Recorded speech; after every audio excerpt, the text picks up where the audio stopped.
Hello guys, this is your friend and we are back with a new fanfic. And if you enjoy this fanfic, then please press the like button and subscribe to my channel for more fanfic like this. And now let's start the fanfic. It was a cloudless night in Konoha, the village hidden between the leaves. Everywhere you looked, you could see destruction. A few hours ago, the village was attacked by a monstrous entity called a Biju.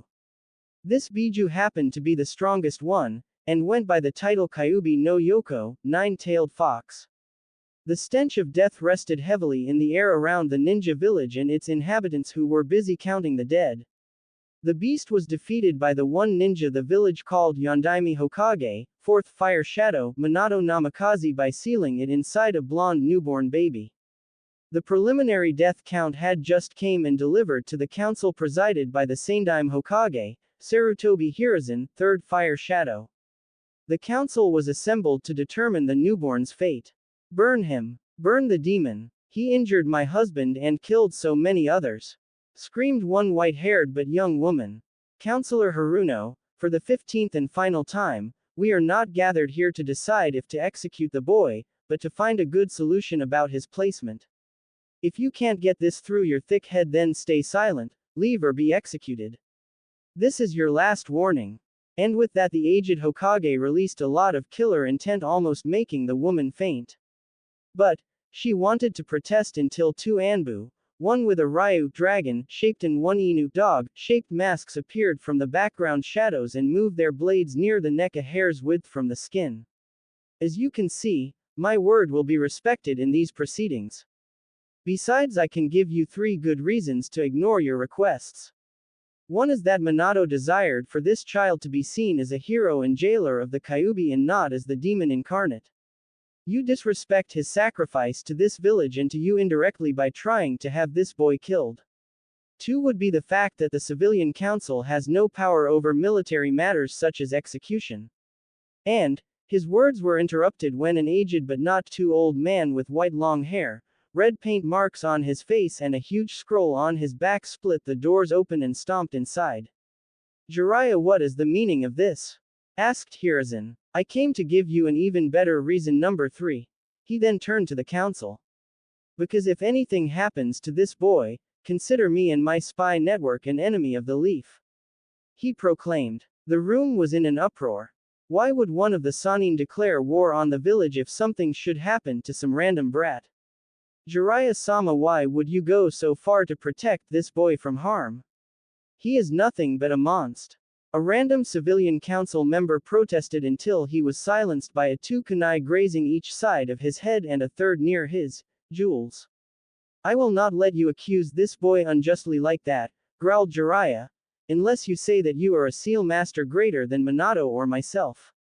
I examined the seal and it is flawless, unless you decide to insult my students, your Yondaime Hokage, and the world's greatest Fuin expert's memory and the Shinigami, a freaking god. You will all shut up and be quiet unless you have a good idea about this child's care or are spoken to. Yelled Jiraiya with loads of killer intent, knocking out 2 civilian members. The Sandaime coughed to clear his throat. Now that discussion is over, let us get back to the matter at hand. This boy needs a family to care for him. Will anyone here take the boy to be raised? Everybody turned their stare from the aged Hokage, until one old man who looked more like a mummy than human with his bandages covering part of his face, one eye and having one other arm wrapped around his waist in bandages, raised his hand. No, Danzo, I will not let you have the hero of our village to turn him into a mindless killer. He is destined for greatness and will not become a pawn in your schemes. Sandaime stared at the old war hawk when this one lowered his hand and clicked his tongue. He then looked at the other members of the Konoha Council and was utterly disappointed. Is this the behavior befitting of the villagers the fourth gave his life for?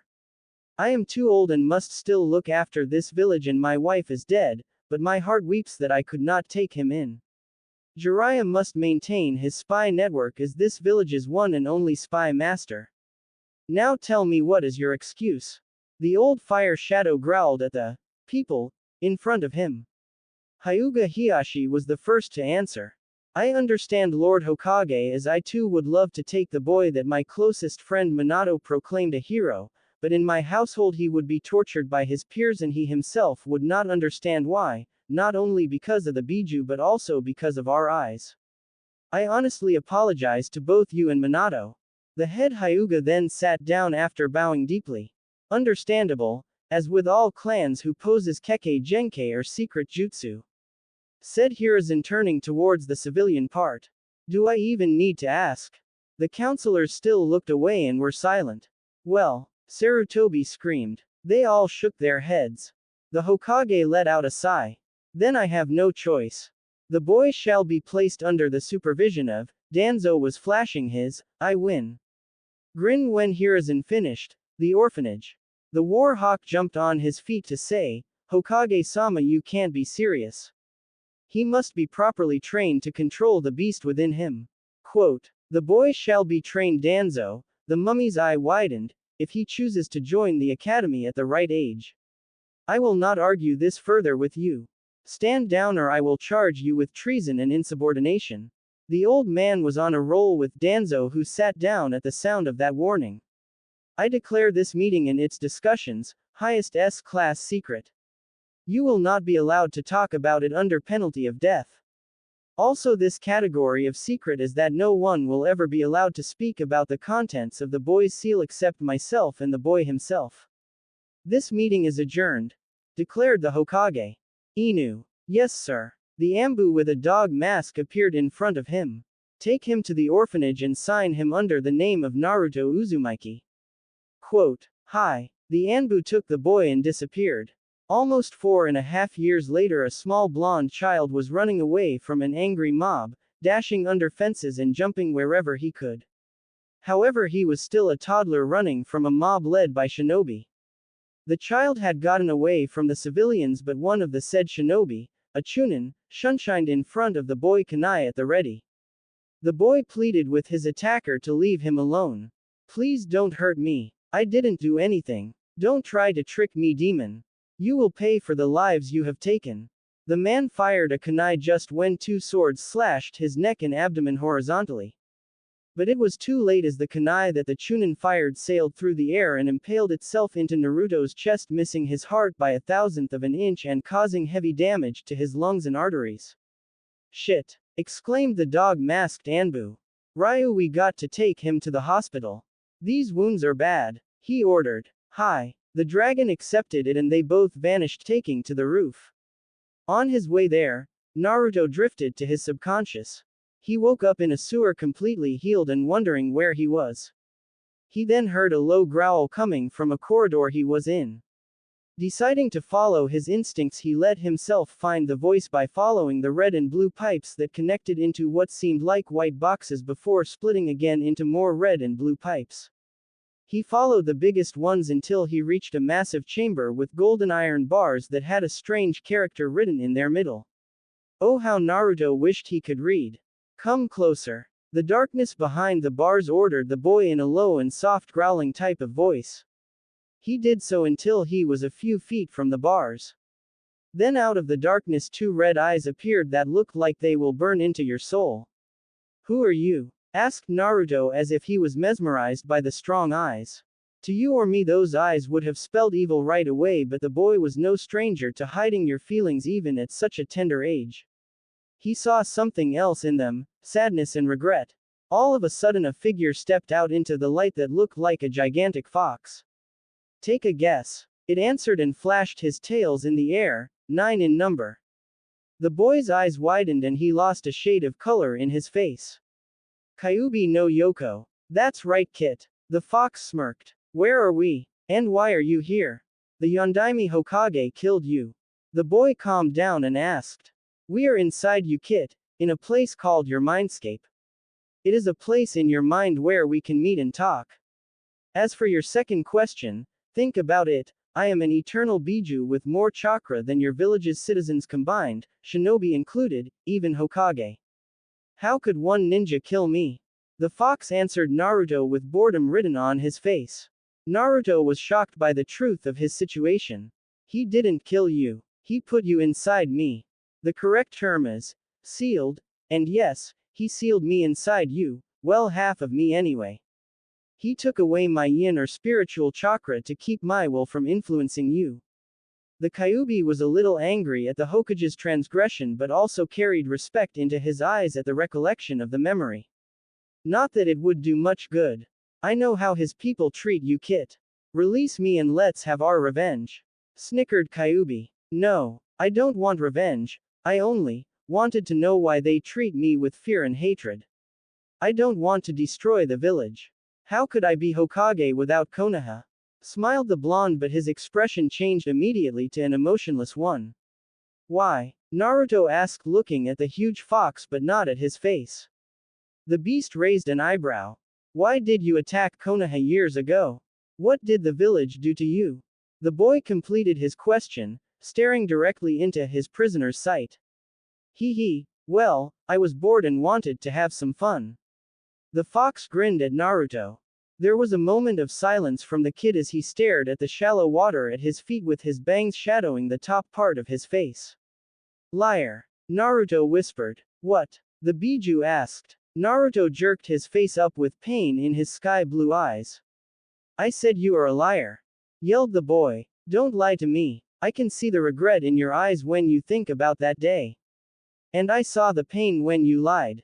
The blonde started sobbing with half-closed eyes, and I can also see that you are not evil at all, just. The fox dropped his smile and launched a claw at the child through the bars that stopped near his face.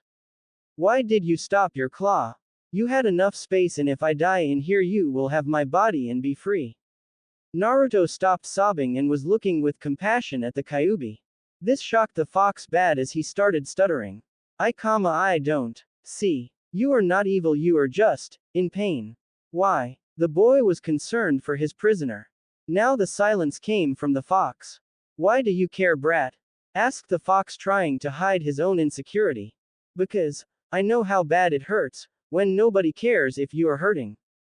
Nobody deserves that kind of treatment, Biju or human, nobody does. Naruto answered sincerely. The Biju was thinking something deep as the top part of his face was shadowed and his eyes were closed. You remind me of somebody I knew a long time ago, Kit. He was also a kind busybody who could read the pain in one's soul. If you don't mind me asking, who? The kid tilted his head slightly with a cute and curious look. The original shinobi, and my father. The sage of six paths. The Biju answered as a tear fell down his cheeks. He was also a person who cared for the sufferings of others selflessly. He created jutsus to help the suffering and the weak, and as a result of his battle with my mother, he created me and my 8 other brothers. Quote. Naruto listened to the fox in wonder. My mother was a titanic demon called the Jyabi, 10 Tails. It rampaged across the countryside, leaving destruction in its wake and causing pain and suffering to all that it came across. The old man could not stand this and battled the monster until it appeared as if it was winning.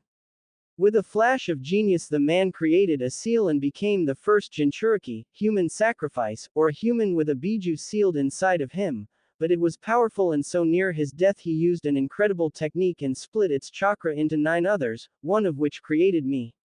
Quote. The blonde was sitting lotus style on the wet floor of the sewer prison and was absorbing the knowledge of this story. Before he passed on, he told us that we were born out of the Jyabi's soul, but we could follow the right path. Kyuubi felt sorrow drown him. I'm sorry, old man. I let you down. He cried, looking to the ceiling. No, you did not, yelled Naruto. Wake up. WHO told you that. WHO made you think like that. Naruto screamed as loud as his lungs could let him. People have used us as tools of war for a long time, Kit. You weren't my first host.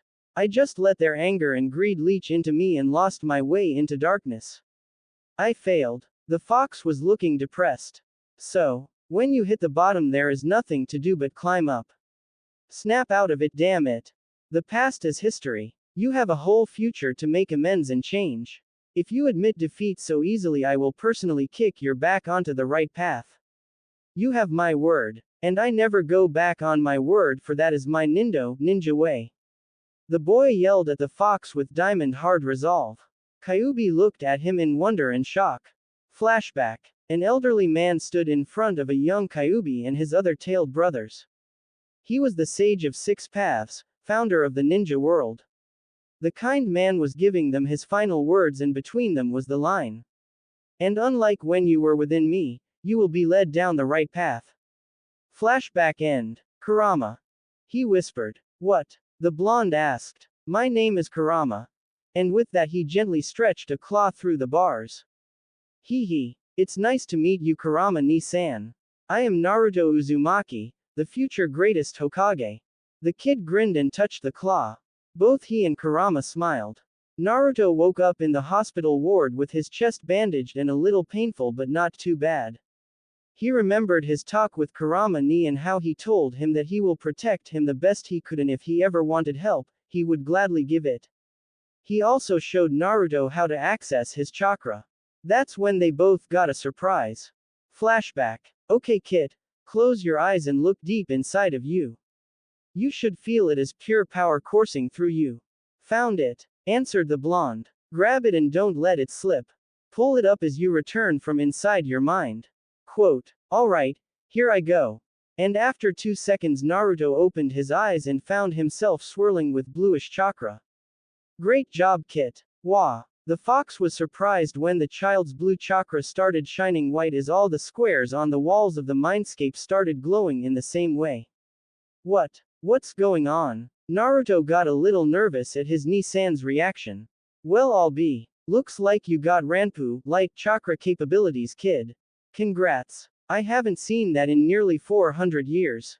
Strange though, it usually appears in people exposed to poisons or diseases as it has strong purification abilities, but my chakra should have kept you safe from th. Of course, my chakra. Kurama was acting strange while explaining the strange light to Naruto. What's wrong? Is it bad? The kid was getting worried. No kid. It's just that the Ranpu chakra in your body manifested as a result of this seal leaking my chakra into your system. If taken without my approval, it is highly corrosive and dangerous for any human, but because it was a small amount over time, your body adapted to turning your yin chakra into Ranpu element as a safeguard against my yang chakra that got transferred to you without my help. Quote. Cool. So what can it do? The child was getting excited. Like I said, it has powerful purification abilities in the form of energetic radiation. You can heal any disease and neutralize any poison in your own body as well as other people. Besides that, it gives you control of any form of light or radiation. Plus it can energize your whole body or specific body parts to work better. I think I even remember a few jutsu using light element, and you don't have to do training to use them since your body can produce it naturally instead of you willing your chakra to change into it like normal elemental jutsu. Try directing some chakra to your eyes and after that send some to your brain. Kurama explained. Naruto struggled with it at first but then got the part with the eyes. When he opened them he was shocked as he could see his ni-san's chakra pathways as clear as day, and also his outline seemed filled with spots in covering the whole spectrum from red to blue. He could see all details in a way that would make a Hyuga green with envy, as well as a whole lot of things and energies that he didn't see or notice before.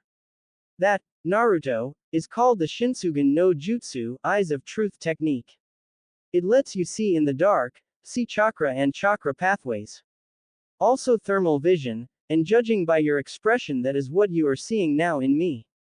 You see hotter spots from orange, red or white for the hottest, and blue, violet or black for colder. Also you can see X-rays and gamma rays, and that lets you see through walls. You can also see in a perfect sphere around yourself and amplify natural light to zoom to any distance proportional to your chakra quantity and control. It also makes you very resistant to genjutsu or any kind of illusions. It is believed that this was what caused the birth of the Byakugan, though nobody knows for sure. Quote. Naruto got that part down and got to sending Ranpu chakra to his brain. Everything slowed down, even him. This worried him a little and caused him to release the technique. I see that you tried the Sojin Seishin no Jutsu, mind purification technique.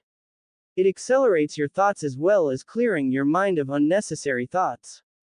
It gives you the same mental steadiness as a master monk's as well as a good amount of extra thinking time. Also, you see everything slowed down so you will have a detailed view of every action, giving you time to plan your next move or analyze a fast situation. Jutsu. Just like the previous jutsu, it's limited only by the quantity of Ranpu chakra you. The kid was excited that he could do something so awesome and was wondering if Kurama knew anything more. Unfortunately, the fox couldn't remember anything more except that he could purify another person by placing his hands directly on the skin of that person and pumping pure Ranpu chakra into that person. Flashback end. 2 months later, on the 10th of October was the festival celebrating the Yondaime Hokage's defeat of the Kyuubi, and coincidentally it was also Naruto's birthday. And what a birthday present he got! He was kicked out of the orphanage, the caretakers saying he was old enough to live on his own. And by live, she really meant and hoped die. For the next 4 months and 3 weeks he managed to survive, during which, when he fainted from hunger, he was found by Ayame and her father Tsuki and given his first ever bowl of ramen. Besides saving him from death, he fell in love with the stuff. They also notified the Hokage, who turned the caretakers at the orphanage into weekly practice dummies for Ibiki, also known as the sadist, head of the torture and interrogation division, and Anko, his second in command. Sarutobi also gave Naruto an apartment in the slums, as this was the only place that accepted him. Later that day he went to the woods to train his Shinsugen and Sojin Seishin. He was making good with this since Kurama stopped sending his will with the Biju chakra that leaks into the boy due to the seal. This cured his chakra of instabilities since the blue one stopped fighting the red one, giving him a boost in stamina as well. The blonde then noticed a small girl 150 feet away from him using his Ranpu-empowered eyes, about to be attacked by a bear. He took off in her direction to help her, but when he got close enough to hear her, he saw a beautiful woman rushing to her side. She was dressed in a light sky blue kimono with white rose patterns on it.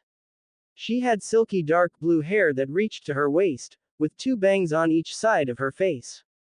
And what he noticed the most was the fact that she had the same milky white eyes that the little girl had. But her eyes had pupils compared to the girl, and some veins were bulging out around them. She ran towards the bear at high speed, and Naruto activated his 2 Ranpu jutsu on instinct and watched how she got into a stance with her feet spread apart, left in front of right. Her left arm was stretched a few inches above the left foot with the palm facing the sky. Her right arm followed the same line that her left created and was higher above her right leg since her torso was bent towards the front. The boy noticed that in each of her hands, the index and middle fingers were grouped together and were stretched more than the others. He also noticed how chakra formed a sort of sharp tip or needle on the tips of the said fingers. The woman then leapt at the bear yelling, "Hake Rokujian Sho, 8 trigrams, 64 palms." Naruto's eyes widened as she saw her hitting the bear's tenketsu, chakra points. He knew about them because Kurama told him all about the chakra system during one of his visits to his mindscape. 2 points, she said, and struck 2 tenketsu. 4 points, and struck another 2. 8 points, another 4. 16 points, closing 8 more. 32 points, she hits 16 more. 64 points, she finishes with the 32 last hits. Naruto was mesmerized by the movements as they flowed with grace and power as well as speed and precision. If he didn't have his jutsus on, he would have seen only a blur, but with them active the action was engraved into his memory. The woman then relaxed and her eyes lost their pupils, deflating the blood vessels near them. She then turned to her daughter. Naruto saw this and took it as a sign to scram. A week later he found himself practicing in the same woods again. He didn't even notice it was late. In the village there was another festival to celebrate the signing of the peace agreement between Konoha and Kumogakure, village hidden in the clouds. There was a huge procession earlier as the head Kumo nin entered in front of the cloud delegates. For Naruto this meant more noise, more smells of cooked food late into the night, and especially more drunkard avengers against the demon.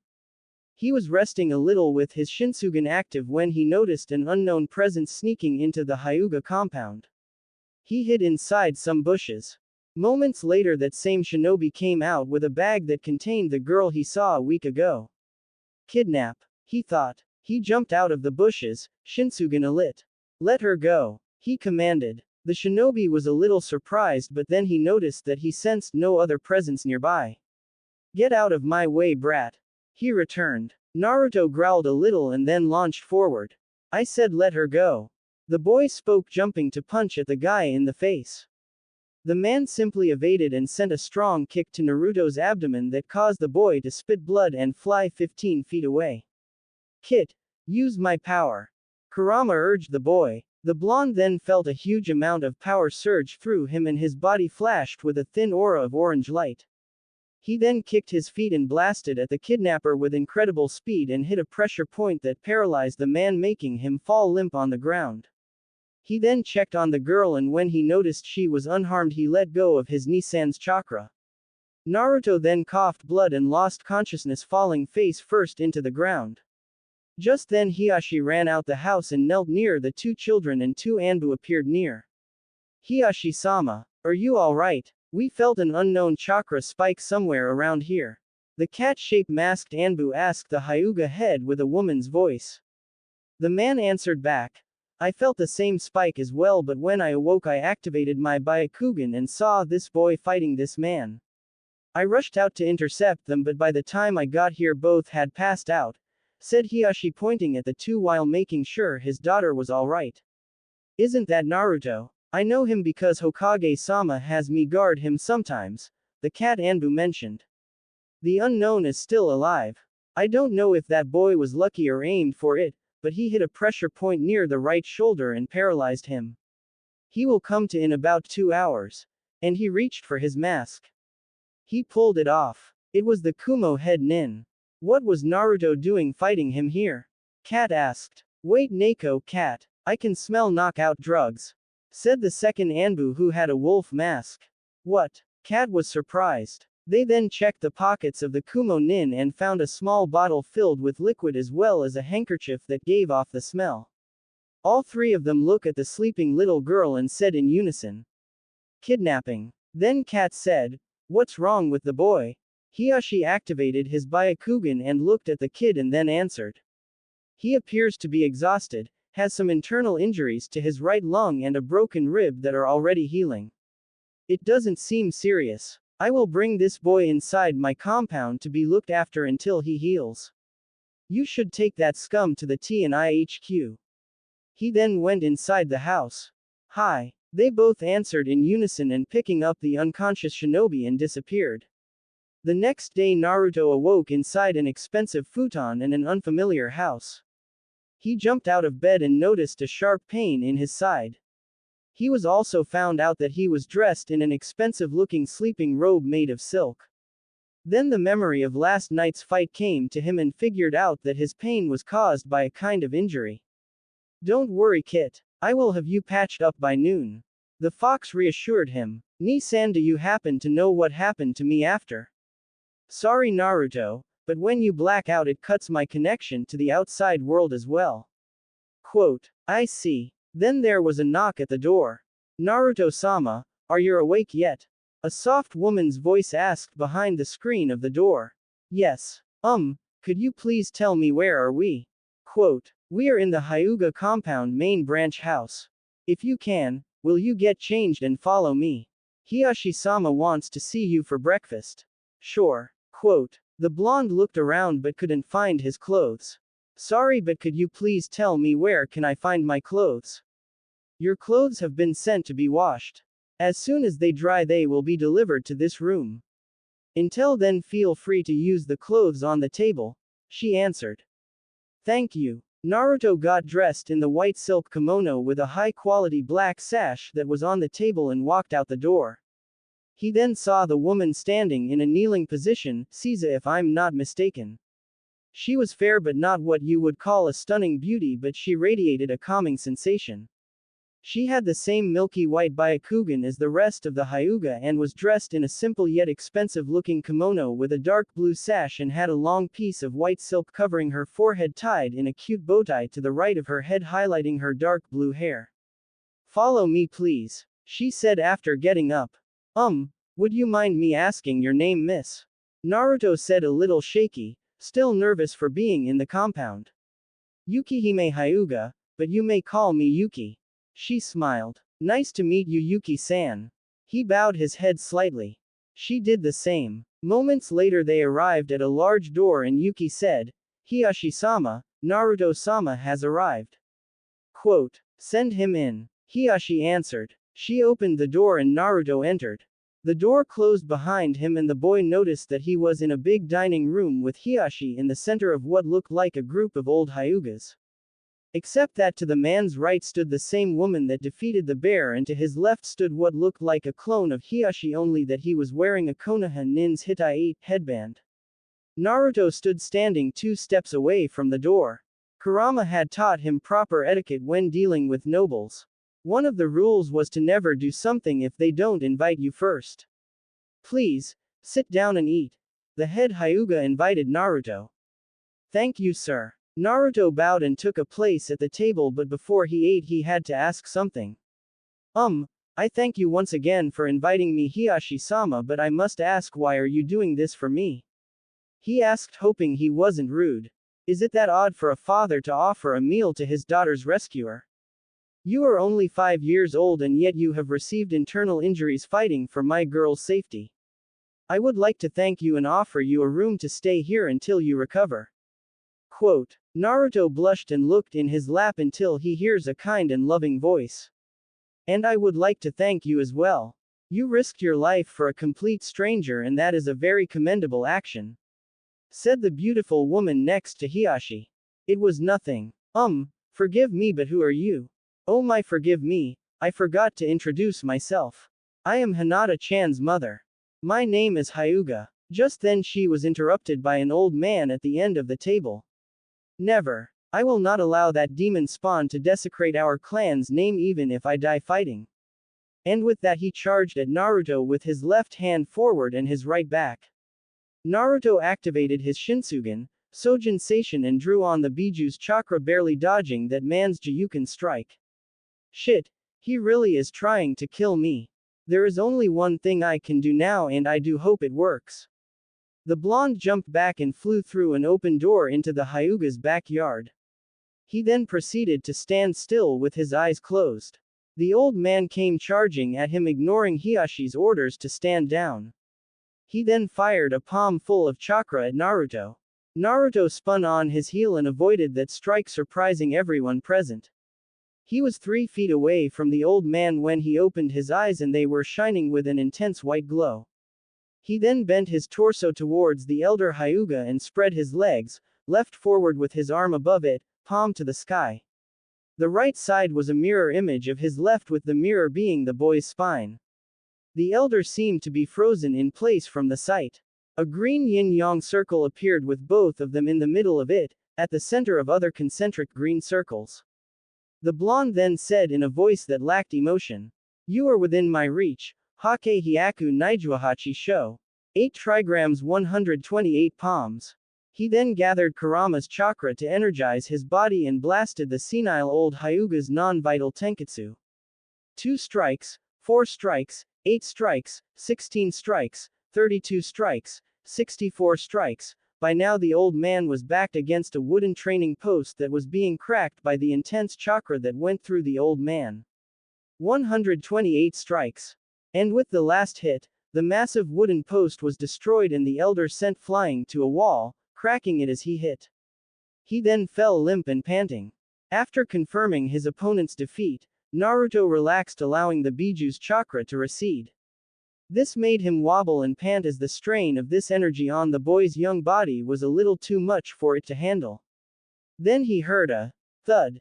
The blonde turned around and saw a lot of stupefied Hyuga besides Hiyashi and his clone, kneeling over his collapsed wife, both of them calling for a doctor. Naruto gathered what remained of his stamina and jumped to their side. What happened to her? The boy said as he dragged himself to Hiyashi's side. The man was holding his wife's head as she was unconscious, breathing hard and sweating like she had a bad nightmare. My wife has a sickness that causes her internal organs to poison her body, and it only gets worse whenever she is stressed or excited. The birth of our second daughter Hanabi made it worse to the point that she can die from just about anything that causes her surprise or upsets her. I try to protect her the best that I could, but this event might just be. The apparently emotionless man felt a tear dripping down tear as he closed his eyes and bit his lip. Naruto was torn up inside by this news. Even though he was defending himself, he was to blame for this as well. And she was one of the few people that looked at him kindly and even appreciated him, and she was now dying, slowly poisoned by her body.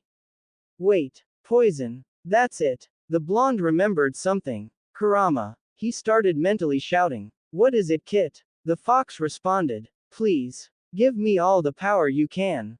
Answered the boy. What's wrong? Ask me later. Now please. Okay. Naruto felt power rising up from within him. He started glowing, being covered by an orange aura that looked a lot like flames. Think chakra cloak, but make it more transparent and less obvious, making some of the Hyugas present take a step back. In one swift motion he exposed the collapsed woman's abdomen and placed his right hand on it and his left on her forehead. Hiashi almost backhanded him. How dare he disgrace his wife? Has this boy no shame? But the man then noticed the boy's hands glowing intensely white that made it difficult to look at them. The hands glowed even brighter and the light extended from his hands, slowly covering the woman's body.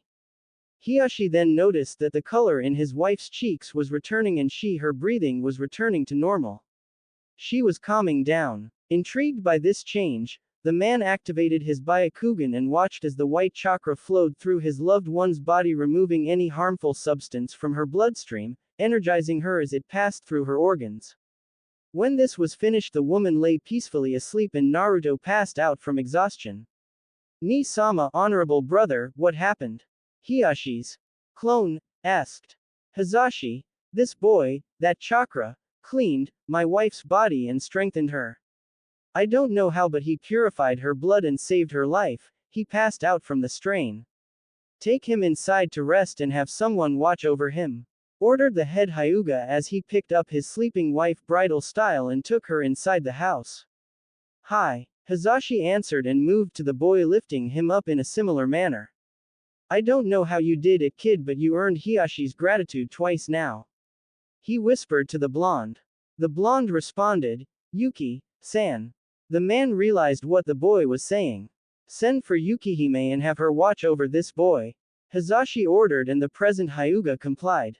2 days later, Naruto was sleeping when he felt something cold and wet moving across his face. He opened his eyes and saw Yuki knelt down next to his head, wiping his forehead. Hello, Yuki-san. What time is it? He asked wearily. Good morning, Naruto-sama. It is 9 o'clock in the morning. You slept the whole day after you saved Hiashi-sama's wife and the day after. I watched over you this whole time. She said with a smile. Thank you, and I'm sorry for being a bother, said a slightly embarrassed Naruto. It was no trouble, Naruto-sama. She answered to the boy, but her eyes clearly showed pain. Liar. Your eyes are like mine, they show pain. Why? The boy was concerned and saddened. The woman bit her lip and lashed her head at the boy. Why do you care? Nobody does, she answered. The boy stood silent. What do you know about pain? You are a child that does nothing but dream, play, and then head home where your parents feed you and read you a bedtime story. I'll tell you, you know nothing of true pain. Quote. The boy just bit his lip and closed his eyes, turning his face away. I am a branch family member. We are servants to the main house. She then undid the silk cloth on her head and revealed a mark that looked like a swastika with hooks at the end and 2 horizontal lines on each side that had hooks on the ends facing the main part. This is a seal that the main house members put on the branch families when we are young to keep our eyes from being used by non-clan members. It destroys our Byakugan when we die. But it is also used by the main branch when we get out of line. When they use this, it fries our minds with pain. Naruto looked at her with surprise and sadness. You just saved my cousin's wife, thank you. She was always kind to us, but don't expect me to thank you for making the main house happy. She snapped. A short pause later. For all I care about that, you can go to hell. You, Yuki-hime. A man's shout came from behind them. It was a very angry Hiashi Hyuga with his Byakugan activated. I came here hearing shouts from this room and find you insulting my daughters and my wife's savior. I think you forgot your place. He growled at her. She cowered away from him looking terrified. Please forgive me, Hiashi-sama. I didn't. Before she could finish, the man raised a half seal and she fell to pieces in pain, screaming like she was on fire. Stoop! Yelled Naruto as he tackled Hiashi to the ground, causing him to release his jutsu. Yukihime fell on her hands and knees panting. Yuki-san. The boy ran to her and grabbed her shoulders. He then placed a hand on her forehead and it started glowing white. Yukihime felt the lingering pain disappear from her head and then looked at Naruto. Why? After the horrible things I told you, why are you helping me? Ji-san says that you don't need a reason to help somebody in pain, and I agree. He said with a smile. Besides, I think I came to see you like a Nei-san, though I'm not sure. I never had a family or even a home. I've lived on the streets for a while now, hiding from bad people who want to hurt me, until Ji-san got me a place to stay all to myself. Besides, I know what's like to carry a mark that you didn't deserve. Naruto said this with a smile and lifted his shirt, showing a lot of scars and the Kyuubi seal. Yukihime gasped at the sight. Those scars showed a wide range of injuries, but a certain one caught her attention. It was pretty fresh and was the size of an adult's palm on the boy's right side. Naruto noticed this. That one I got about 3 weeks ago when, one night, a drunken shinobi hit me on the back of my head. When I woke up, I was tied to a post and had alcohol poured over me. The man was laughing hard and then snapped his fingers. Sparks came from them and lit the alcohol, and me with it. He passed out after one more swig of his booze. I was lucky that he didn't use wire, and so the ropes burned and I got away only with that injury. It was one of the worst times. I'm usually only looked at with eyes of hatred or ignored. When that's not enough, I get chased, starved, kicked, stabbed or beaten half to death, worse on my birthday, but this guy got creative, he said, smiling. It was only a half-truth. What he didn't tell her was that he could have gotten worse if Kurama didn't surround him with a chakra cloak, but it was too slow and he still got burned. Yukihime was shocked. She had a look of dread on her face that was worse than the one when Hiashi came barging into the room. This child suffered so much and he still had the will to live. He was barely close to 5 years of age and he had endured more than most veteran shinobi. Hiashi was boiling mad. His best friend's legacy, his wife's savior and his daughter's rescuer had to suffer so much and he didn't know. Sarutobi is going to get an earful. Yuki then realized the truly horrible words she said to him and jumped, embracing him. I'm sorry, Naruto-sama. I said all those cruel things to you. I didn't know. I'm truly sorry. She cried. It's okay. You didn't know. Oh, and stop calling me Sama. It makes me feel weird. He smiled, rubbing her back. Okay, Naruto-kun. The boy then got up and walked towards Hiashi, who was now standing. The man looked furious. Naruto then stopped 3 feet away from the man and bowed deeply. Hiashi-sama, I am deeply sorry for my actions earlier. I accept any punishment for them in exchange for Yuki-san being forgiven, he said with full honesty. No, Naruto-kun, stop. You don't have to do that for me. Hiashi then dropped down to the boy's height and hugged the boy. Of course. Don't worry about that. There will be no consequences. Just then the door opened and the man's wife entered and saw the scene. She was surprised but quickly smiled. Hiashi-san, Hokage-sama is here and wants to talk to you about that Kumo shinobi that tried to take Hinata.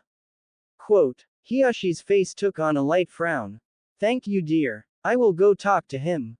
Besides, I have a few extra things to talk with him. Naruto-kun, would you like to take a bath in the meantime? Quote. Oh, I will take him. And Yukihime, would you like to join us? She smiled even more. My pleasure, answered Yuki. Naruto then said, I can do it myself, miss. Oh, that's right, I never got to introduce myself. My name is Hyuga Haruko and I cannot let a child bathe by himself.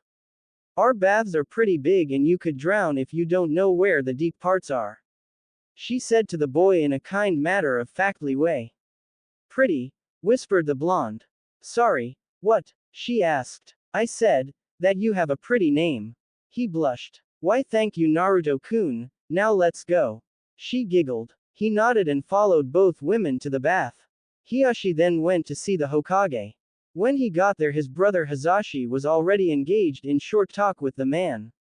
I apologize for keeping you waiting, Hokage-sama, said the Hyuga head. No problem Hiyashi. I came here to tell you the situation with the Kumo nin Naruto caught, the aged Hokage answered. Ibiki said that he was a pretty hard nut to crack but he eventually confessed to the kidnapping. He also said that the treaty was a cover-up to get a chance to take Hinata back to Kumo with him and have her breed a lot of Byakugan shinobi. Hearing this Hiyashi shattered the glass of water in his hand but his face remained emotionless. The Hokage continued, after we sent message to Kumo asking them what is the meaning of this, they responded accusing us of lying about the attempted kidnapping and also you of attacking and injuring their head nin.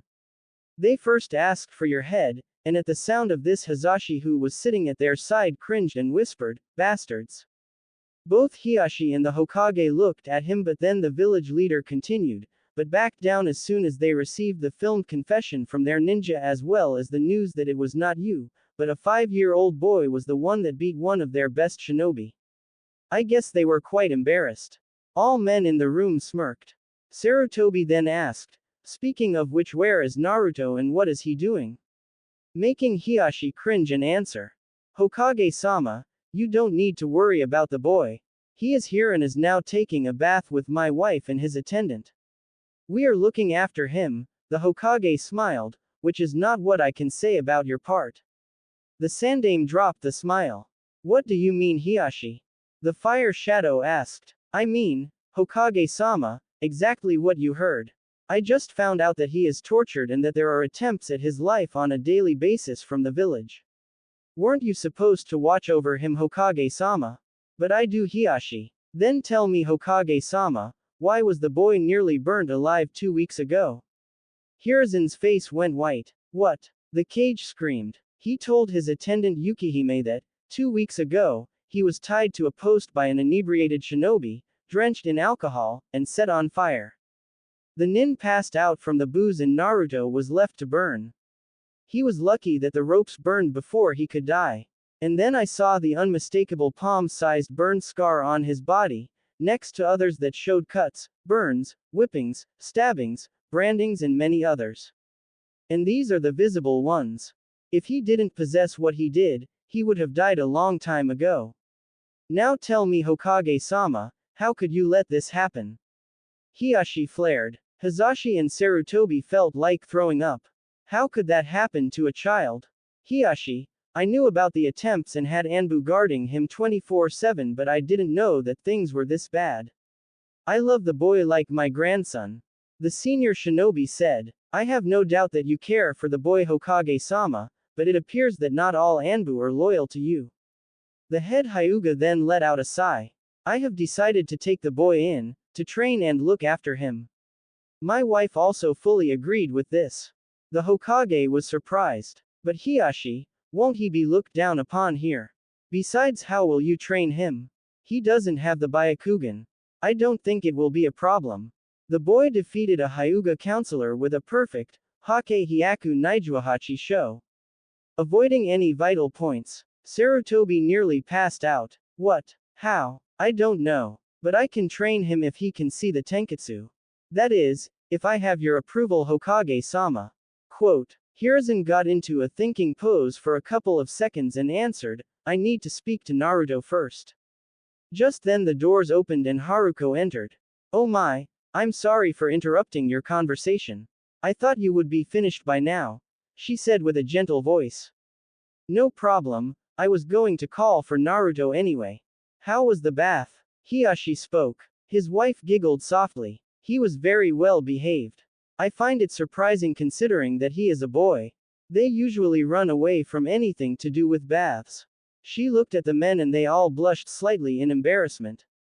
The only thing that disturbed me was when he asked if the water is hot all the time. The men raised an eyebrow. I asked him about the source of his question and he told me that at his apartment, the only time he gets hot water was between 6 o'clock and 6:05 a.m., and that he was always chased away from the onsen public baths. Sarutobi's face lost a lot of wrinkles frowning. But that wasn't the true shocker. I almost fainted when I saw his body, she said looking to the floor. His whole skin was a canvas painted with scars. I then activated my Byakugan and noticed that all his organs had signs of past trauma and nearly every bone was broken and healed multiple times. He is also slightly malnourished as a quarter of his ribs are visible through the skin. At his age they should not be like that, but he has absolutely no baby fat. I asked him if he was eating well and he told me that most of the time he eats only ramen since most stores chase him away or they overcharge him for expired food. Quote, the Hokage was now clenching his fists so hard that his fingernails drew blood. Ibiki will be busy for a while. That shocked me and so my illness began to accentuate while holding him in the water, with his back facing her. I nearly passed out but he noticed this and used his power to help me. He started panting a little and then his stomach growled. I remembered that he had not eaten in 2 days, but he was still doing his best to help me even though he barely had enough energy to walk. I sent Yuki to bring him something to eat. When she came back with some sandwiches he refused to eat until I would eat as well, saying that, and I quote, sick people should eat to get better. Oh Kami, how can this boy be so kind after all that has happened to him?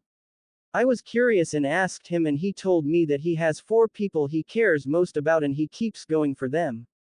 I asked him who and he told me that they were me, Yuki, his, Gigi, grandfather, old man, she glanced at the Hokage who blushed and smiled, and another person who was a secret. He also told me that it was that person who taught him about manners, chakra and chakra system. It was also that person who always helped him and taught him the true meaning of being Hokage. He told me it is his dream to be, and I quote, the Hokage greater than all others before him, even, Gigi, and Yondaime. After we finished bathing I told Yuki to prepare Naruto-kun a proper meal. Quote, everybody in the room smiled and nodded, with Sarutobi once again blushing. Oh dear, I'm sorry for rambling on like this but I thought that you should know this. I will take my leave now. She bowed. Wait Haruko. I want to see Naruto when he has finished his meal and I want you to be here if you think you are able to stay. Asked Hiyashi. Of course. Naruto-kun's power gave me a lot of energy. She giggled. Just then there was a knock on the door. Haruko-sama, come in Yuki. The woman answered. Yuki came in and bowed. I have come to tell you that Naruto-kun finished his meal per your instruction. Oh dear, that was quick. Did those sandwiches spoil his appetite? Haruko was concerned. No, that was not the case. He finished everything on the table with seconds. Yuki and Haruko sweat dropped anime style. But there was enough food on the table for 7 people. He asked for seconds and finished them in 10 minutes. And now the men's sweat dropped. Hi, I guess the speed was in subconscious fear that the food will be taken from him. As for the quantity, I looked at him with my Byakugan and saw that it was absorbed by his system at an astonishing rate, slowing down as he finished the meal. What I can tell from this is that he has a variable metabolism that he can control subconsciously, but it doesn't surprise me anymore. Both women giggled and the men nodded and smiled. Yuki, my husband and Hokage-sama wish to speak to him. Haruko told the woman. Hi, and she left. 2 minutes later she returned with Naruto who was dressed in a white kimono with black pants. He looked in the room and saw the Hokage. He got excited and ran towards the man. Gigi. Hey there Naruto. The old Kage embraced the boy he saw as a grandson. Hiyashi then coughed and said, Naruto-kun, there is something important I wish to ask you but first would you tell Hokage-sama and me what you told Haruko and Yuki before and in the bath, with details. Quote, the boy nodded and started telling the whole story with even more details whilst staying in Haruko's lap with their hands touching, occasionally flaring his Ranpu chakra to keep her healthy. And that was a good idea because the story was much more gruesome than they originally thought. Naruto told them that ever since he could remember he was looked at with eyes that saw him as something less than human. That the first memory he had was a punch from his orphanage caretaker, that every 2 or less weeks he is chased and half the times he gets away, but when he gets caught he is starved, humiliated, robbed, punched, kicked, mugged, slashed, stabbed, burnt, crushed, used as target practice for jutsu, though rare since it alerts shinobi of chakra usage, and many other horrible actions that are too painful to remember, until the Anbu come, but sometimes or later they never appear. The women were tearing up and embracing him tight. The men were boiling with killer intent. Oh, Ibiki will be busy indeed. Naruto, why didn't you tell me about any of this? The old man was furious. I didn't think it was a big deal, said the boy, a little frightened by his Gigi's reaction. It was a big deal, Naruto. You could have been killed each time, yelled Sarutobi, making the boy shiver and back up into Haruko, who noticed this. Hokage-sama, please calm down. You are scaring the poor boy, she said with motherly love, tightening her hands around the blonde, reassuring him that he was safe. The old man then looked at Naruto, who was still shivering a little bit. I'm sorry, Naruto. It's just that I care for you and I don't want you to suffer like that, and neither did the Yondaime Hokage. The man said, rubbing his forehead. It's okay, I know. I just thought that I did something to make them mad at me and didn't want to upset you too, said the boy. Sarutobi felt his heart split in two. From now on, don't keep things from me like that, okay? He said, smiling at Naruto. Yup. The blonde showed his foxy grin. Other than that, what can you tell me about these abilities of yours, like what they do, and who taught you how to manipulate chakra? The man gently smiled at the boy. Kurama ni-san did. Oops. He said, looking away. What's the matter, Naruto? Who is Kurama? The man nervously asked. I'm not supposed to tell anybody. The kid fidgeted. Why is that? Well, every time somebody mentions about it they get shushed immediately, saying something about a law. Naruto said matter-of-factly. The temperature in the room dropped a few degrees and all the people in the room began looking like ghosts. Naruto, the Hokage, broke the silence. Is Kurama, the Kyuubi no Yoko? The Hokage wearily asked. I told you I'm not supposed to talk about it. I don't want to break the law, the boy said, lowering his chin into his chest but keeping his eyes on the old man. The old man's sweat dropped. I know about the law, Naruto, and you and I and anybody else who you tell are allowed, so come on, is it the Kyuubi? The old man hoped not, but Naruto nodded, much to his displeasure. Naruto, that demon is evil and dangerous. You should know better than to talk with it. He could, Hiruzen shouted, but was interrupted by the blonde. Stop it. Don't be mean to Kurama ni-san. He is not bad. He helps me all the time while you don't even know about me being beaten. You don't know anything about him. Naruto snapped at the man, making him jump in surprise and a little shame that the boy was right about him not knowing about torture.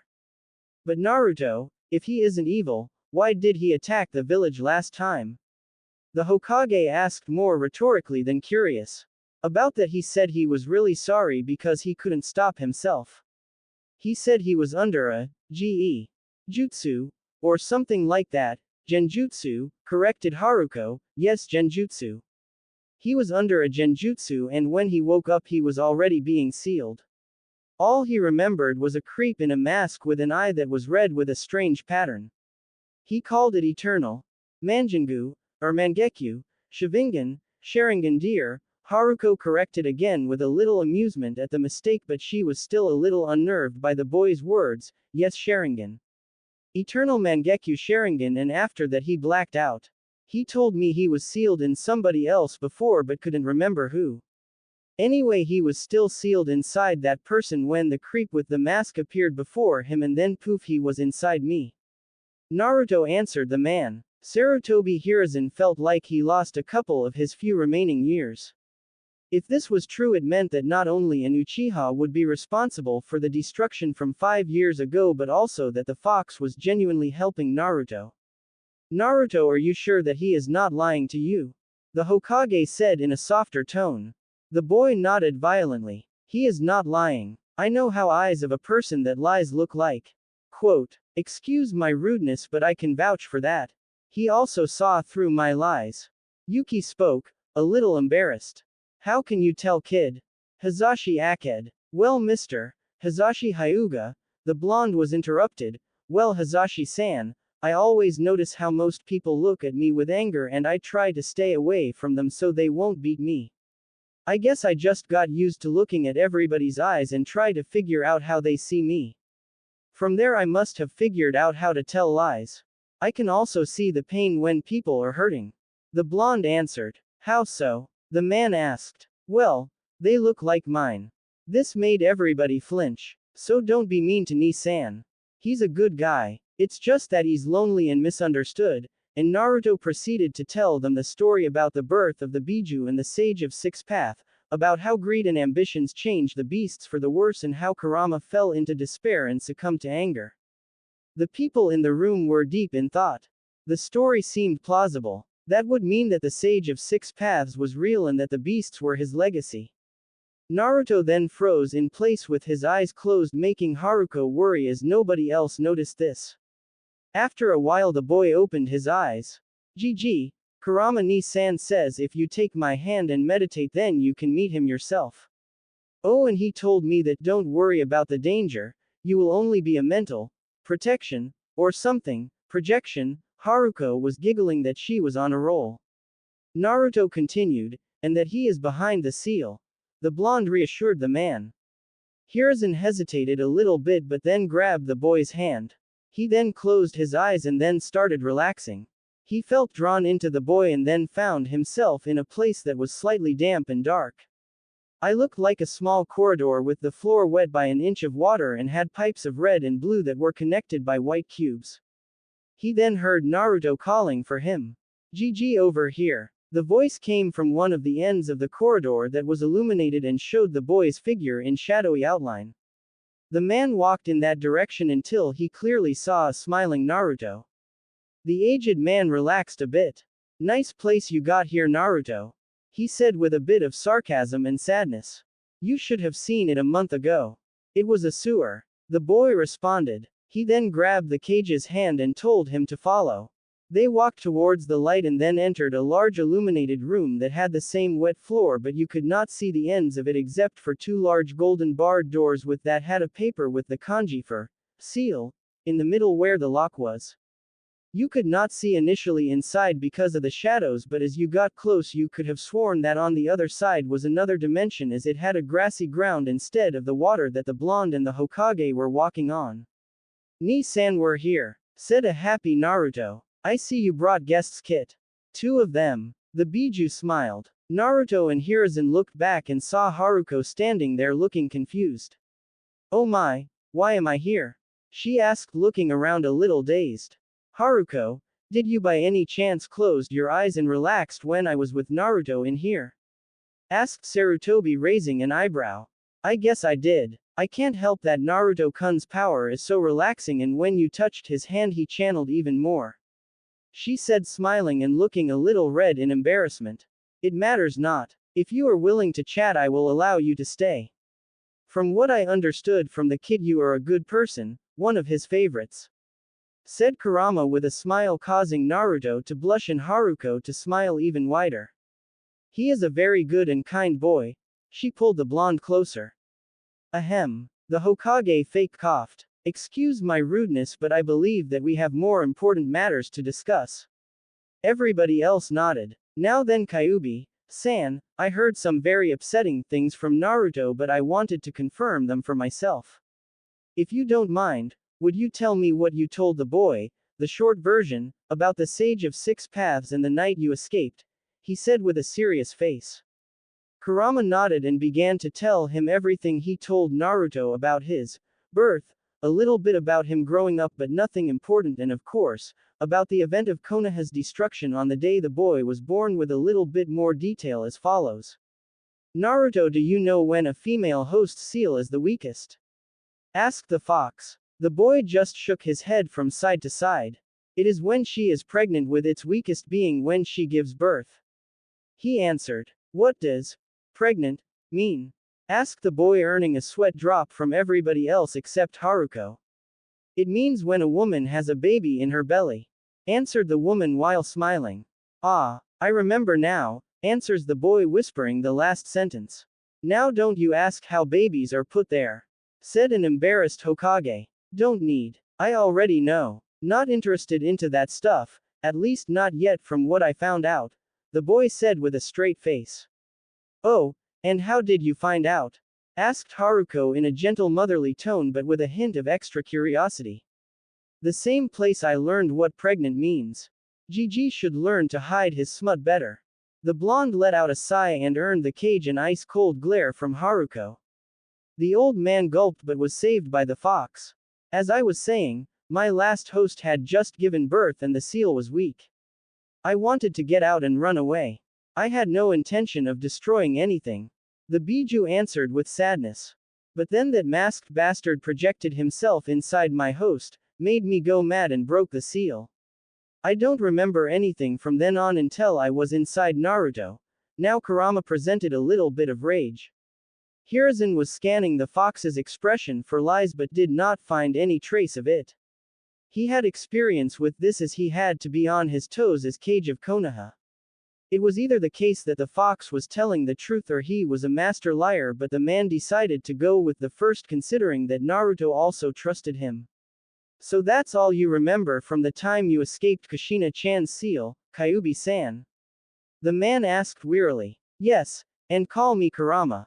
If I ever find the fox responded but was cut short by the blonde. Ni-san's previous host was someone named Kushina? Asked a curious Naruto. Sarutobi and Kurama froze. The tongue slip put the old man into a difficult situation. I remember that girl, answered Haruko. She was such a hothead. I guess that's why she had red hair.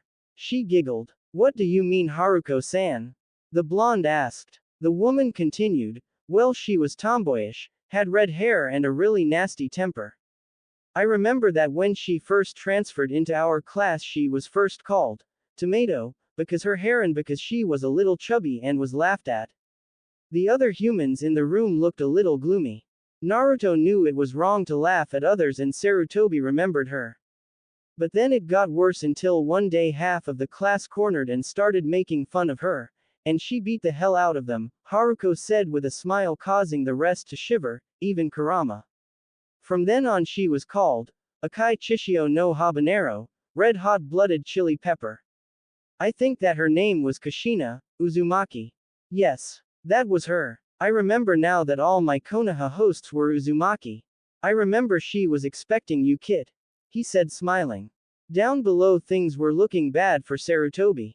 Naruto I. Sarutobi was sweating like a waterfall. You knew, was all the boy could say. His face was covered by shadows except for his mouth. I'm sorry. I didn't think that. I did it to protect you. Hiruzen was looking for a good way to tell the boy. Why didn't you tell me?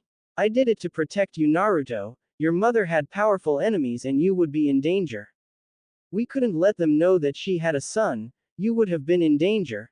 The Hokage was desperately trying to calm the boy. He watched as tears fell down the boy's cheeks. Kurama could feel his emotions but decided to stay silent. And the fact that I am the only Uzumaki in the village is very discreet. He said, making the cage grab his head as he realized the mistake. Who was my dad? Naruto asked in a muffled tone. I don't know. The man put on his best poker face as he answered. Who was my father? The boy asked louder but not screaming. Naruto, I really don't know. The village leader started sweating. Don't lie to me. Naruto looked up with teary eyes and blazing white pupils. Why are you lying? Why aren't you telling me? Do you know how many times I went to sleep while crying? How each night I think that my parents hated me. That they gave me to the Yondaime to seal the Kyuubi in me and then left me to die. Do you know how bad it hurt to see every other kid has a parent, or even someone that cares for them when you are forced to dine in a dumpster? Do you? The boy broke. Hiruzen was close to breaking down. He couldn't believe what went on inside the boy. I asked you countless times about my parents but you didn't know anything. I didn't know if they are dead or if they left me to die. Now tell me why do you still hide them from me? The old cage's knees gave way as the echoes of the boy's words hit him time and time again. He fell on his bottom, with him still looking at the boy who wasn't angry at all but was deeply sad. I tried to protect you, Naruto, from both the council and foreign affairs. Both your parent had powerful enemies that would have stopped at nothing to kill you if they found out that you were their son. Please, Naruto, understand that I did the best that I could to help you. Bowed the man. I will ask you one more time. The blonde could crush rocks with that stare. Sarutobi closed his eyes and said, Minato Namikaze, the fourth Hokage. Quote. The boy's eyes went wide for a moment and shut closed after sobbing silently. I know that I caused you so much pain and I know that I failed you, forgive me. The Hokage bowed deeply. I forgave you a long time ago. I resolved that if you knew and didn't tell me you had a good reason not to, answered Naruto, causing the cage to look back to him. But know this. You told me once that trust is gained hard and lost easily and that to gain trust you have to give even more back. The boy closed his eyes. You didn't trust me to know who my parents were, you didn't trust me to keep their identity secret. If you told me to keep this a secret, they could have roasted me slowly and I wouldn't have talked so as to not disappoint you. Screamed the boy, making the cage start crying. Today you have gained my forgiveness for this, but you also lost my trust, and it will take a lot to get it back, Hokage-sama. Said Naruto, turning his back to the old man while he was stretching his arm out as if he wanted to grab the boy. Those last words fell on the man's heart like a ton of bricks. He was no longer, GG, no longer Naruto's grandfather. I understand, Naruto. I let you down and I deserve that, but please do not hate your parents. They loved you more than anything and they wanted to see you grow up, but they died, impaled by Kurama-san's claw. Kurama looked down and away. Naruto turned back with a smile. Hate them? Why would I want to hate them? Everybody else blinked twice in confusion, anime style. They died protecting me and the village and gave me a friend and brother. They were great people that I can look up to. Just wait, Hokage-sama. I will surpass you and Dad, and then I will come for your seat, I promise you that. He said, raising a fist in a kind of straight punch motion. Kurama mentally renewed his vow to protect and help Naruto. The cage said that he will be waiting, and Haruko gave him a motherly kiss on his cheek that made him blush. Also, Hokage-sama, I want my dad's jutsus. Naruto said in a serious way. Hiruzen got into a thinking pose. Now that is a problem. I can give you the scroll for the jutsu, but it might be stolen from you or fall into the wrong hands. I know you are strong, but you are not strong enough to protect it. Said the man, with Naruto first pouting a little but agreed to the man's logic. The boy heard stories about how powerful the Hiraishin and Rasengan were and knew most people would die to get them. It didn't help that he was the demon brat, and that was a world of trouble alone. But I'll do better. I will have my guards teach you the Hiraishin and some other exercises secretly.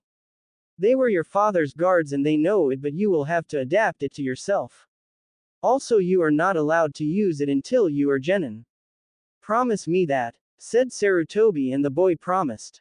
As for the Rasengan, I don't know anybody who can do except Jiraiya, your father's sensei, and he is out of the country for the next 5 years. I will see if he wants to teach you when he gets back. Deal. The boy said. You should get back. An hour has passed already and the people outside might get worried. Be careful, youngster. You lost the kid's trust. See that you do not lose his faith into you and Konoha. Said Kurama, and the cage nodded with full resolve.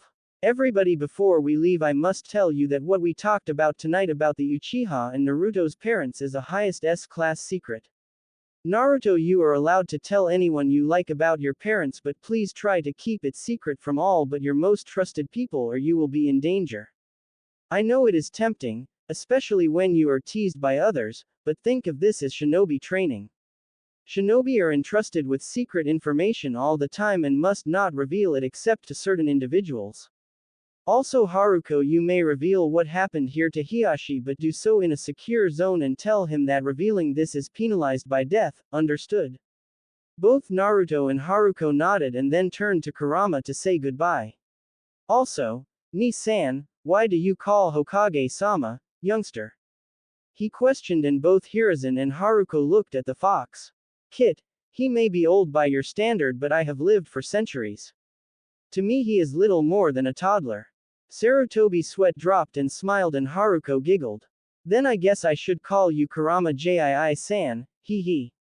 Smirked Naruto. Why you little, newborn baby? Kurama answered smiling. Very original. Everybody else thought sweat dropping. By Ni-chan. Smiled Naruto. Hokage-sama, please snap out of it. Yelled an ox-masked Anbu. The old man returned from Naruto's mindscape looking a little worse for wear but recovered fast enough to answer to the call. What is it, Ox? Asked the cage as if he'd just woken up from a nightmare. Thank Kami you are all right, sir.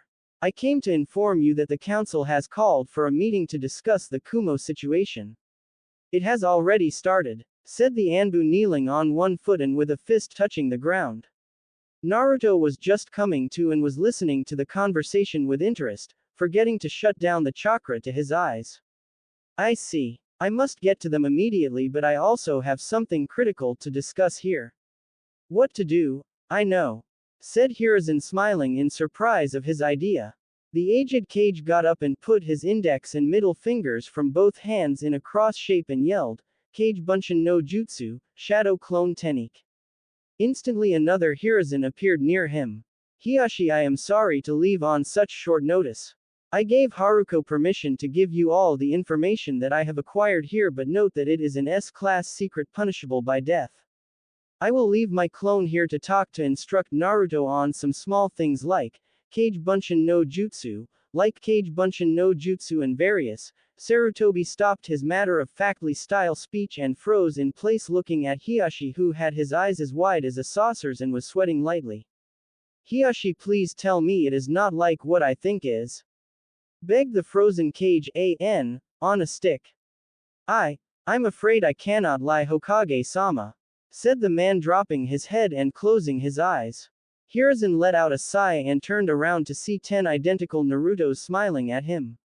Hey Hokage-sama, this is so cool. All boys said at once. Hiyashi noticed the change in the way the boy addressed the man and, while he was happy that the blonde was giving the proper respect to the village leader, he couldn't help think something was wrong but kept his curiosity to himself. Naruto, how did you? The cage was stopped by the Anbu. Hokage-sama, the meeting, we must go now, said Ox, who was just as curious but kept his cool. The Hokage let out another sigh and left with the agent after saying goodbye but leaving his own clone behind. Naruto, when and how did you learn that jutsu? The clone cage asked. Just now, and since I forgot my Shinsugen no Jutsu active and saw you do it. Normally I would have to practice to get this right, like with the 8 trigrams 64 palms and 8 trigrams 128 palms, but this jutsu was pretty easy. And remember that in the original Naruto learned this jutsu from a scroll with nobody to show him how. Tired after running from Shinobi and in a couple of hours, and now he saw how chakra moved. He has a little better control and saw an example in front of him. Naruto, are you alright? Asked the worried old man. Sure. Why wouldn't I be? The boy his head to the side in a cute manner. Because this jutsu is a B-class kinjutsu that can kill you if you make too many clones. Even I become tired if I make that many clones. It takes a lot of chakra out of you. The cage answered. Oh, then it's no problem. I saw with the Shinsugen that I have more chakra than most ninja with those green vests. I think that they were called Shuenin. Also, Ni-chan fills my chakra when I use mine, so I don't get really tired unless I use it too fast or in one go. He said with a smile. The old man lost a lot of wind sighing today. They are called Chunin, Naruto. And if that is the case, I will teach you how to use the jutsu properly, but promise me don't go overboard with these techniques, at least until you get your Hitai 8. The man asked Naruto, giving up trying to argue with the boy. The blonde happily nodded. I'm serious, Naruto. If you feel even slightly winded, wait for Kurama-san to fill you up again until you use it, unless it's in life or death situation. Promise me, the man said, grabbing the boy's shoulders. I promise on my Nindo, he said with a very serious expression and dispelled the clones. That was as good as a lethal blood seal placed on the kid. He never went back on his word when he promised, even more so when he did it on his Nindo.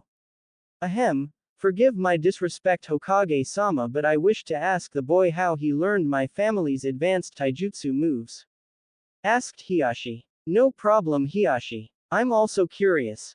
Then they turned to Naruto, who was still holding Haruko's hand but was now standing up as her legs fell asleep with the boy sitting in her lap, so he wanted to let her recover.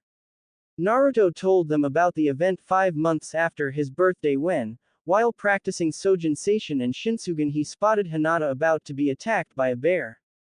He was about to jump in to help her when he saw Haruko floor the beast with the 8 trigrams 64 palms. My jutsus were still on and I was able to see how she did it. It was like a beautiful and deadly dance. I tried to do it myself and got it down in 4 days. The boy flashed his foxy smile. After I got the basic movement, I just upgraded and finished just as that bad man was taking the girl. He said with a cute expression between pout and anger. Hiruzen was wiping the floor with his jaw. Hiashi was about to slap himself to wake up. Did this child just learn one of their most advanced moves in 4 days without instruction or background and recreated its more powerful variation in 2 other days?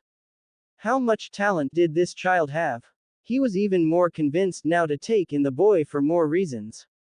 One being that he could be a great addition to the clan's friend list, and the other being that he didn't want the boy to teach more ruthless people the Jukin's fighting moves and weaknesses. Haruko, on the other hand, was blushing a little. After all, Naruto just complimented her movements that day and was also a little honored to have been the boy's first sensei, teacher, even if unofficially. She giggled. Oh my, Naruto-kun, I'm not that good. Yes you are. You moved like a flower in the wind. If I wasn't using Sojin Seishin, I wouldn't have seen any movements. I was lucky, he chirped. Haruko blushed even further and hugged the boy. Well, remember that one, Naruto-kun. That's how mothers get when defending their babies. She said, but realized the mistake, feeling the boy's chakra getting restless through her hand. That's how I would like to be for you. She said, smiling at the boy, who instantly jumped up in surprise. What do you mean? The boy was still a little upset but was more than curious to hear her out. Well, ask Hokage-sama, after he finishes explaining the shadow clone. I'm sure Hiashi told him what I mean. She put a finger on her lips, in a I'm not telling pose, and the other hand on the blonde's cheek. Naruto turned to Hiruzen, pouting a little but with stars in his eyes. Ahem, as I was saying, Naruto. The Kage Bunshin is an advanced kinjutsu that is used mainly for espionage. The professor started his lecture, but Naruto raised his hand school style.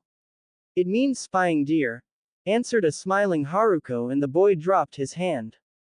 The Hokage then continued, it is used for spying because it creates an identical, that means exactly like the original, clone of the user. After it is dispelled, it transfers, that means it sends the information it learns back to the user. He tried to explain it so that a child could understand, but failed. Naruto was looking like a student the night before the exam with a "the fuck is this shit" expression. The Kage rubbed his temples. Let me explain, Hokage-sama, chirped Haruko. Naruto-kun, do you know what movies are? The boy nodded. Well, imagine that the clone makes a movie of what he goes through, and when you dispel it, that means stop using it and send it away. At that moment it gives you the movie of what he did, or learned, back to you so you can play it in your mind. She explained in a motherly manner. Oh, so that means I get its memories when I send it away, right? The boy said with wide eyes of understanding, looking at the Hokage. The men's sweat dropped and Hiruzen asked, Haruko, how did you do it? He said, disappointed in himself that even though he was the professor, he had a very hard time getting through to the child. She giggled and answered, you forget that I have a girl the same age and a nursing baby. The old man dropped his head between his shoulders. Being the Hokage, he had left his wife to raise their kids, so he was lacking in this department, but recovered quickly and turned to Naruto. So do you understand the shadow clone now, Naruto? The boy nodded. Good. Now before we get to the main topic, I want to ask you about your abilities. He looked at the blonde with interest. Naruto told the man what Kurama told him about his Ranpu chakra and its offspring jutsu, the Shinsugan and the Sojin Seishin as well as the chakra's restorative powers. It is a wondrous power indeed, said Hiruzen with Hiashi and Hazashi nodding in agreement. It gives me an idea. Naruto, how would you like to learn medical jutsus? Quote. The word jutsu immediately catches the boy's interest. When you will be 7, I will have someone instruct you. The boy pouted at the fact that he had to wait, since you will be busy using the Hiraishin as well as a surprise if you accept it. Quote. The boy tilted his head to the side and a question mark almost appeared on top of his head, causing Haruko and the Hokage to giggle. Well, we came down to the main topic. Naruto, do you want to live here? Said the smiling old man with a little suspense. Naruto had a clueless expression and a crow flew in the background even though it was nighttime by now. He then looked at Haruko, who nodded, and then at Hiashi, who did the same. I know that this may seem like a dream, but Hiruzen didn't get to finish because he saw Naruto in Haruko's arms sharing a deep embrace. I'll take that as a yes, said the Hokage. All right, I will make the necessary arrangements. I wish you all a good night, and Naruto, be on your best behavior. And, poofed, out of existence. Naruto got out of the embrace and walked towards Hiashi and his brother. He stopped 2 feet from their table and bowed deeply to the man. Thank you, Hiashi-sama, he said. The men smiled lightly but immediately went to their emotionless expressions. It was no problem, Naruto. I am sorry that my clan's laws and regulations forbid me from adopting you, but I can offer you a permanent guest position, but that is for the better, I think, since it will prevent some of the non-cooperative members of the clan to use the clan seal on you, said Hiashi, making his brother cringe a little bit. But please think of me as your father. I will also teach you the clan's juken techniques, he said, surprising Hazashi. But Hiashi-sama, aren't those techniques secret? Naruto asked. Well, there are some regulations concerning main family forms and branch family forms, but those do not concern you. Since the juken is only useful with the Byakugan, I guess nobody made rules concerning non-clan members, answered the man, with both Hyuga males smirking at the last part. Well, I guess you can. Hiashi was interrupted when by the door guard. Hiashi-sama, Hinata-sama wishes to enter, the guard announced. Send her in. The man responded. A little girl with dark blue short hair and the same milky white eyes as the rest of the family entered. To-sama, I understood that Ka-san was here and she wanted to continue, but then saw the blonde boy with whisker marks on his face looking a little dazed at her, but soon he smiled. This caused a little blush in her as she started to fidget. Hinata is a sheltered princess and has little interaction with boys outside her family. Yes, sweetheart, her mother asked, but was clearly enjoying her daughter's response to the boy's presence. Hanabi-chan has been crying for some time now and the caretaker doesn't know what to do, she said, still looking at Naruto with the corner of her eye. Meanwhile, the boy bowed to Hiashi after he told the blonde that juken lessons start tomorrow and he will be training together with the little girl behind him. He approached her and waited for her to finish talking. Hello, I'm Naruto Uzumaki, and looks like we will be training together, he said, wanting to assume his father's family name but decided it was not the time, stretching his arm out to the girl. She jumped back a little and hid behind her mother, who giggled. Hello, I'm Hinata Hyuga. She stuttered, still clutching to her mother's kimono behind the woman, showing only half a face. Now Hinata-chan, those are very bad manners. Come out from there and greet the boy properly, she said in a soft, scolding tone. But Hinata tried to refuse but was forced by her mother's gentile hand and pushed towards the boy. Naruto stretched out his hand but she looked away, frightened. This made the blonde a little sad and he started to look away himself. He pulled back his hand and held it in his other hand. I see, I guess you don't want to touch me either, he said softly and with sadness in his eyes. This surprised the girl and made her feel like she did something wrong. Hinata-chan, Naruto-kun will not bite you. He is the one who got hurt saving you from the bad ninja that night. Haruko scolded, kindly and motherly, Hinata. The little Hyuga's eyes went very big in surprise, but then she took on a sad face as she understood what she did. She then lifted her shaking arm to the boy and said, Thank you. Quote. Naruto immediately flashed his foxy smile and gently reached out and grabbed the girl's hand. It was no problem. Hinata blushed like crazy until he let go. Haruko giggled and got up from her sitting position. Well, I better go check on Hanabi-chan. Naruto, do you want to meet Hinata-chan's baby sister? She said. The boy nodded and together with Hinata and her mother left the room after bowing to Hiyashi and Hazashi, who nodded. Ni-sama, are you sure it's wise what you are doing? You will have trouble with the elder council. Hazashi asked his brother. Hazashi, I understand there will be difficult times ahead, but most of the council has seen what Naruto can do, and I think that the explanation I gave Hokage-sama will suffice. If not, I will remind them who is head of this clan whether they like it or not. That boy is very special and I owe it to Minato to see to this boy's well-being, and I think that having him as a friend of the clan will prove fruitful in the long run. Also, I expect you to support him however you can, seeing that he saved your life as well. Hiyashi smirked at his brother while Hazashi raised an eyebrow. The Hyuga head then handed him a report scroll that Hiruzen subtly gave him that read. Report number 2765, H87. Subject. Kumo relations. After we secured a confession from the head ninja from Kumogakure that was caught by Naruto Uzumaki trying to kidnap Hyuga Hinata, we, the Konohagakure Council, demanded explanations from Kumo's relations department. The result surprised us. They denied the attempt. More than that, they demanded retribution for breaking the head nin's diplomatic immunity rights. The details are as follows. They demanded Hyuga Hiyashi be handed over dead or alive under threat of war. The situation was resolved when a videotape of the accused shinobi's confession, performed under no physical torture, was sent, detailing not only that he was ordered to enact the kidnapping but also how Naruto Uzumaki, a 5-year-old child, defeated him without taking his life. End of report. Signed Morino Ibiki, head of Anbu T&I Division.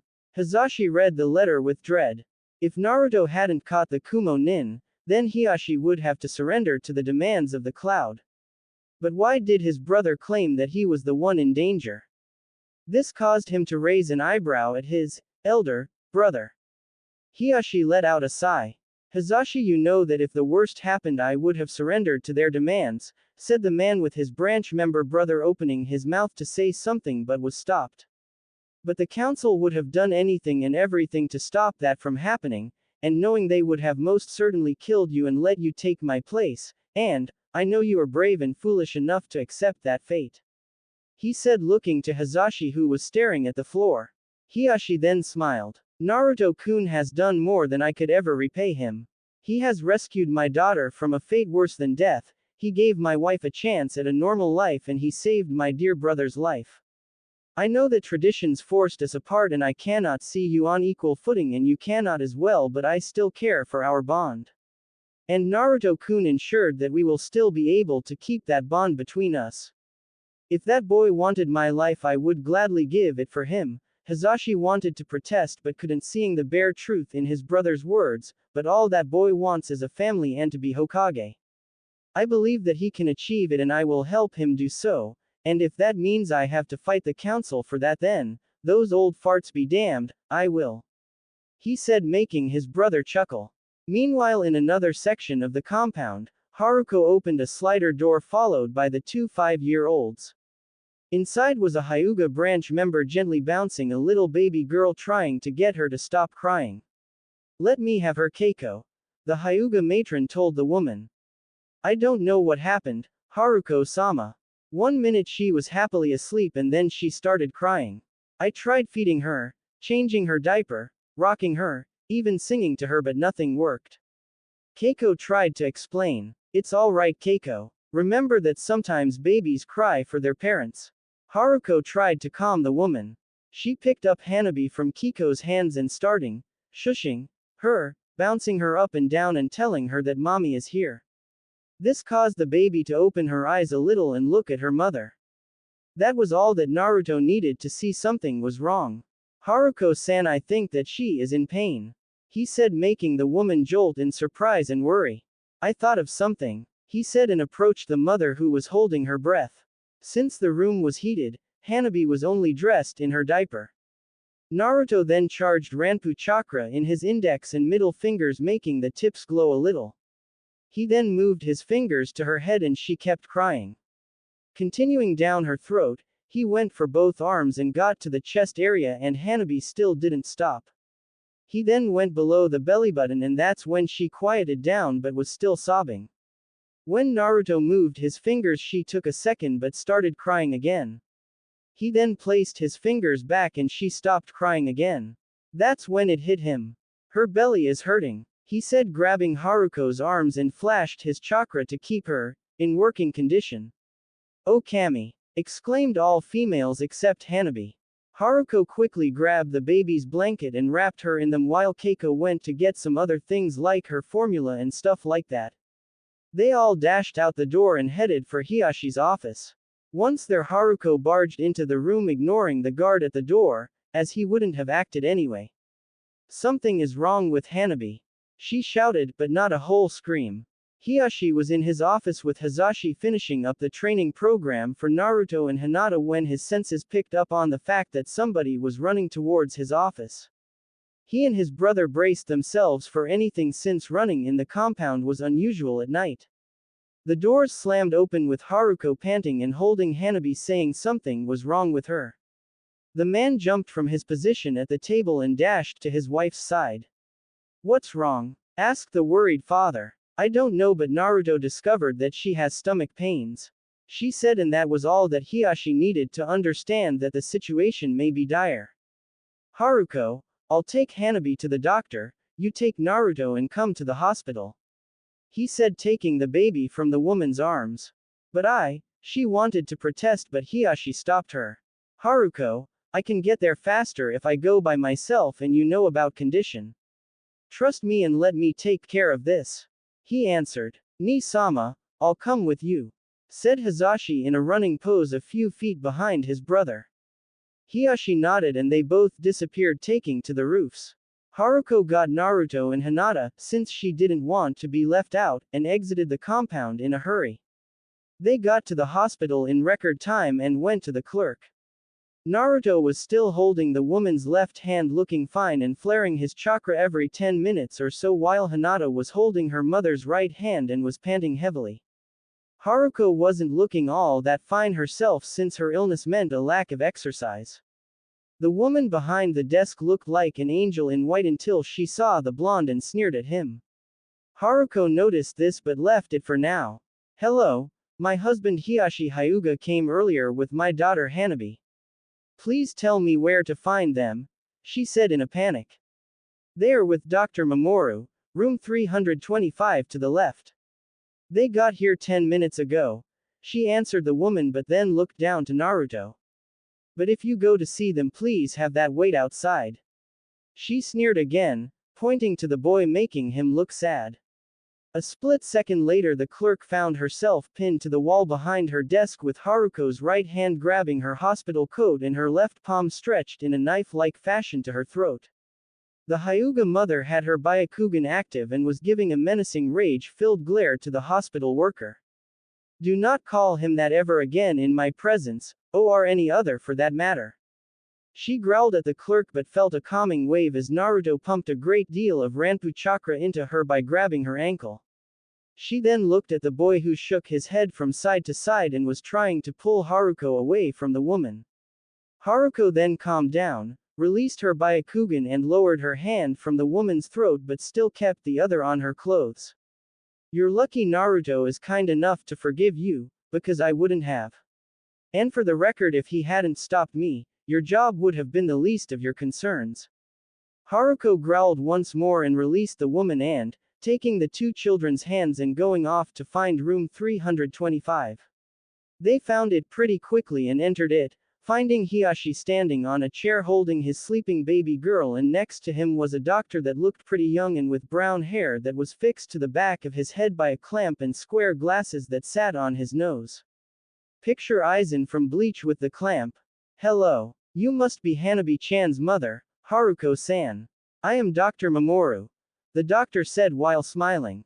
The woman nodded and bowed to the man and then asked, Sensei, doctor, teacher, how is Hanabi? Is she alright? Mamoru smiled even more. Yes, she is fine. She had a bowel obstruction in her small intestine that caused her pain. It wasn't serious yet, so we treated her with some light syrup medication that cleared her system. It is a common condition for kids this age, but I'm surprised you found out this so early on and didn't let it advance to a more complicated situation.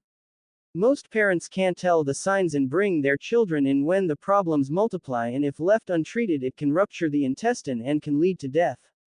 I guess having the Byakugan can help see things like this, he said, shaking his head and holding his hands in a I don't really know fashion. Haruko let out a long breath of relief. Actually, we don't use our Byakugan at home except during the day for training or for special circumstances, privacy issues. All the credit for the discovery goes to Naruto-kun here, she said, and leaving the boy a little confused. So Hanabi-chan is alright. He looked at the doctor. The sensei smiled and nodded while congratulating him for being a smart boy, making Naruto pump his fist and say, yada. Alright, but making sure not to scream seeing that Hanabi was asleep.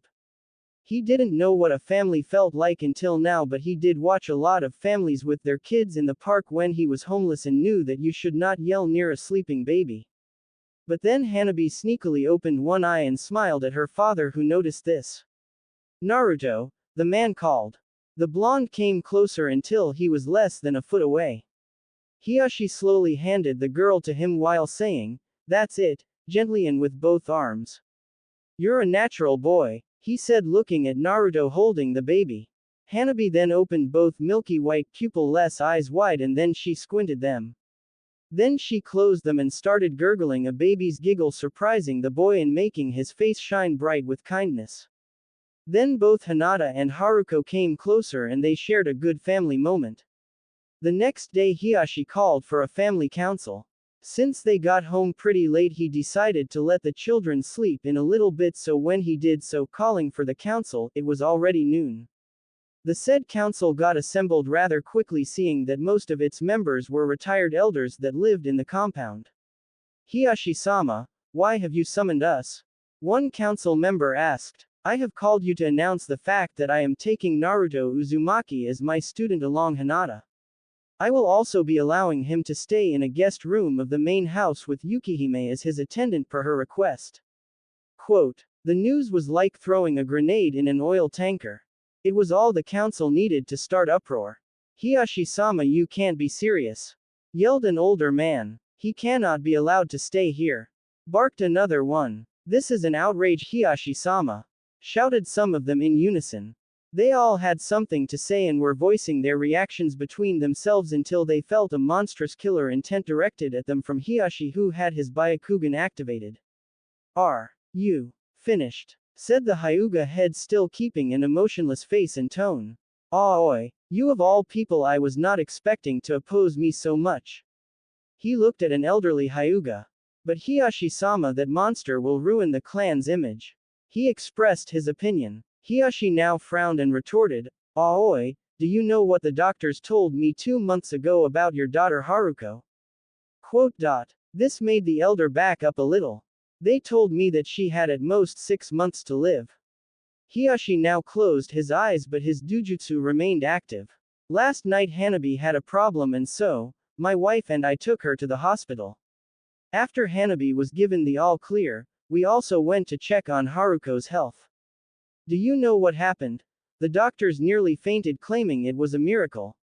Her body was slowly recovering, and they said that if this keeps up, she will be fully recovered in 2 years and have a normal, healthy body. And you know what? The doctors were right, it was a miracle. That miracle's name is Uzumaki Naruto.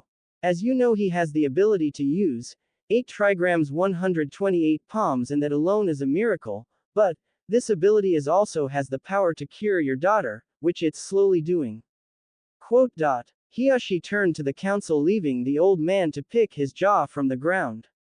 Need I remind you that he saved Hizashi, my brother and leader of the branch family council, that he rescued Hinata, my daughter and your future leader, from a life as a breeding thing. Hiyashi now showed anger and disgust, saving our clan's honor and dujutsu at the same time.